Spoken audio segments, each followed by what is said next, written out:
Hi everybody, welcome back to London Golf School. This is episode 10 in the Golf in Quarantine series. If you've missed the first 9, where have you been? Better catch up. Check out our London Golf School YouTube channel. It's only going to get more and more exciting from here on out. Been restricted to the back garden for the first 10 episodes, so goodness knows what little treats lie in store when we finally are released onto the golf course.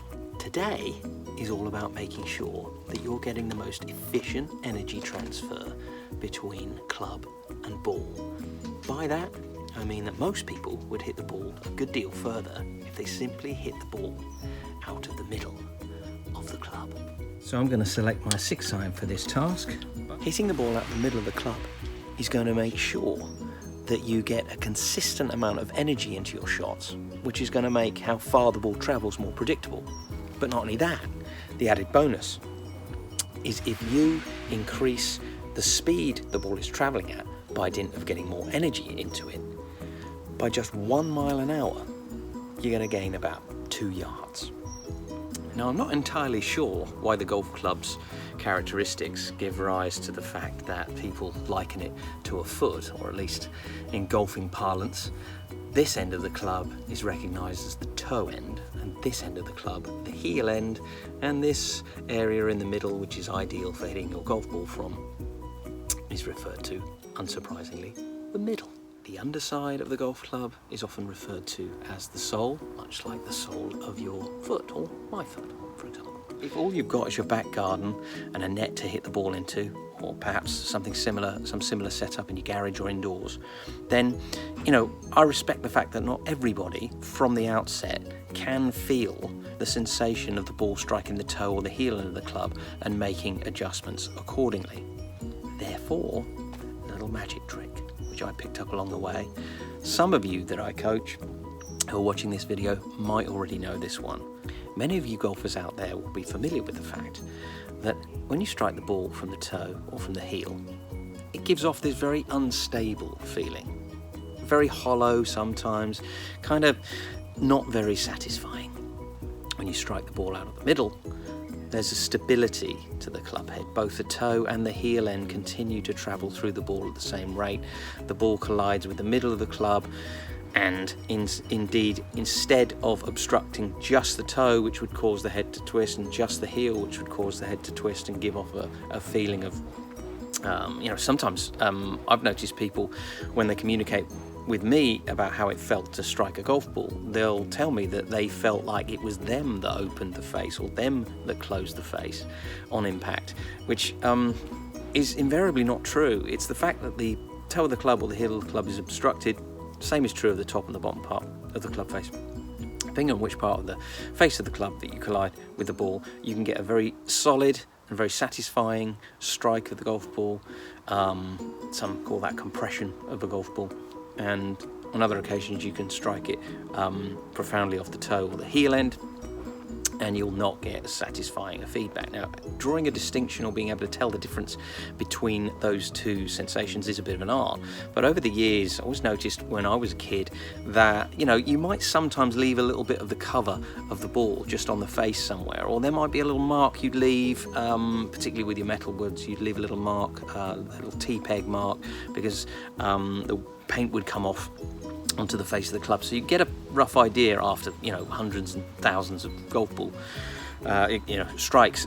You get an idea of which part of the club felt like what, and after a while you just become kind of very fluent in that language.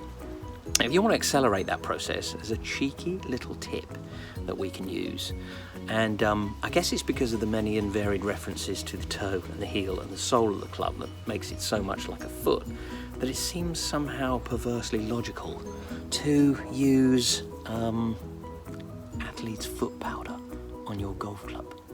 Now, you can pick this up off your average online marketplace. I went and fetched this from Boots while I was grabbing some toothpaste and bits and pieces, so no excuses for not being able to find this stuff. Maybe you'll get the awkward eye from the people at the counter because they'll accuse you of poor foot hygiene, but small price to pay, in my opinion, for improving your golf. So, let's get cracking. Okay, here's step 1 of a two-step process. Step 1, open can of athlete's foot spray. Step 2, spray club with foot spray. There we go. Now, while that's drying, it'll take a matter of seconds. This stuff I think works a little bit better than the tape that you can apply to the face of a golf club, because it's a bit of a fiddle to get it on and off. And you know, you can pop this in your golf bag, spray it on the face while you're playing, even if you like, if it's a non too serious game. But you can see there how there's a residue that's coated the face, no lasting damage to the golf club, no permanent marks. Trick with this is now I'm under pressure to hit it out the middle, aren't I? Here goes nothing.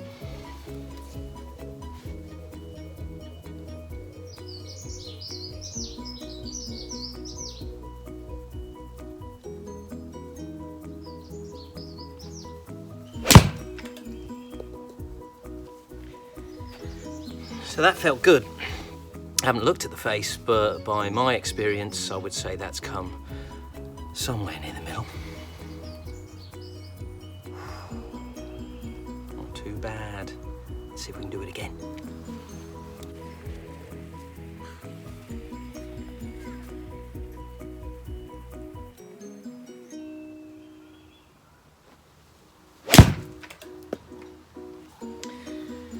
It's a little bit heavier, that strike, that time.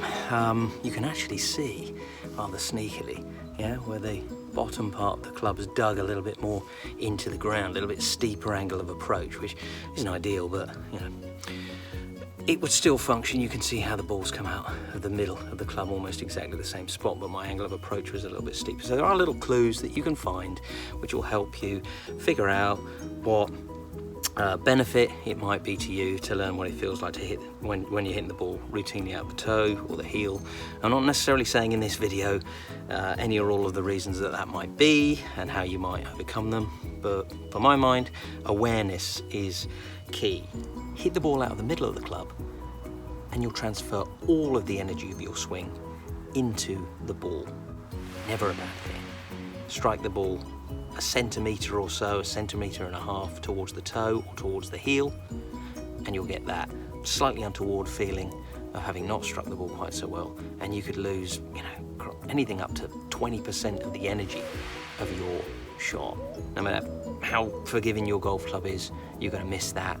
You're going to end up coming up a little bit short when it's critical to carry the ball through the air over a bunker and land it on the green, have an easy putt, and you know, keep the momentum of your round going, and a lot less stress. Distance control is infinitely easier if you find the middle of your club. It's more predictable than a percentage loss of distance when the ball is struck by a peripheral part of the club face.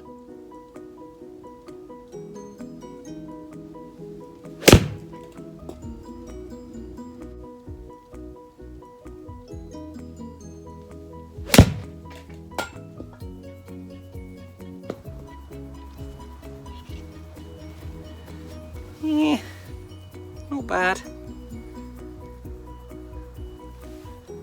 Goes to show I haven't been practicing very much, doesn't it?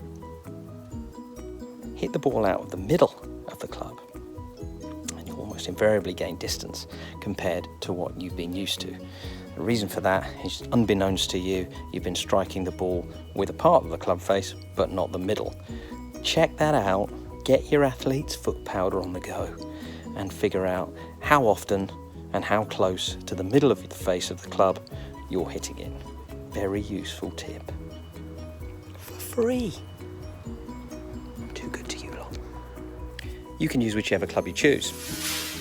By all means, if the driver's giving you jip and it never feels like it's coming out of the middle, you can corroborate that by spraying the face and looking at the pattern of impact marks on the face of the club, and it can be a bit of a telltale sign or a giveaway that you might need a lesson or possibly a little bit of advice about your equipment and its suitability for you.